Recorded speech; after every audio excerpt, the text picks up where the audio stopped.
Today's customer for the ZE1 lock refurbishment has asked for the new 3-gear kit to be fitted into his.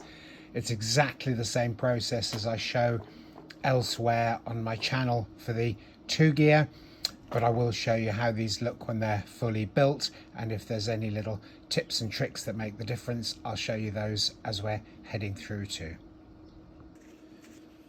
Customer's actually been quite lucky that I took this unit off, because even the hand wheel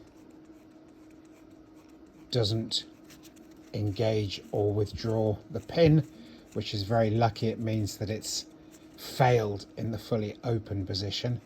It does mean you can't lock the charger handle into the car, but at least it means that it doesn't not let you disconnect or not let you charge. So failing in the open position is the most popular failure.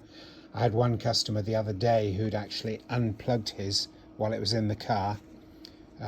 He'd put it into the open position and then drove with it until he could get here with it unplugged. He said obviously it gave him the warning on the dashboard, but the car worked perfectly well with it unplugged, which meant he was able to carry on with charging with his AC until he made the time to get here for the swap over.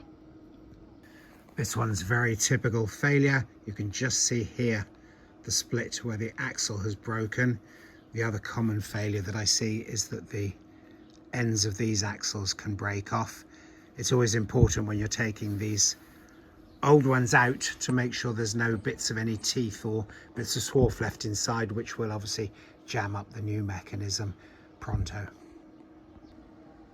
So there's a Phillips headed screw holding the hand wheel onto the mechanism. You can see I've already done that.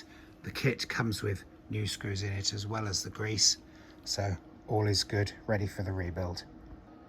So here you can see with the Phillips screw removed, it's a very easy job just to pull the emergency hand wheel out, and then we're ready to take this 3rd gear out and then check for any remaining swarf. So the 1st gear is in.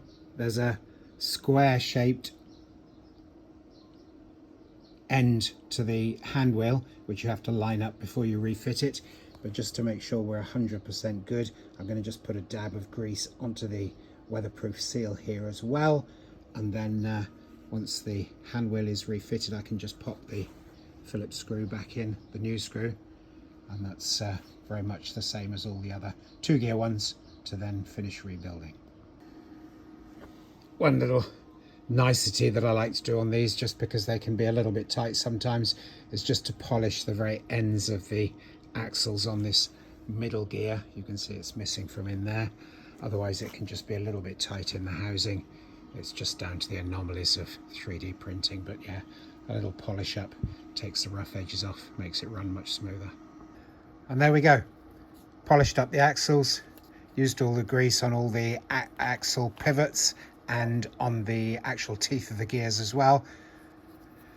Put the lid back on, made sure the tabs were all secured, so now that's ready to swap over for the customer who's coming in soon.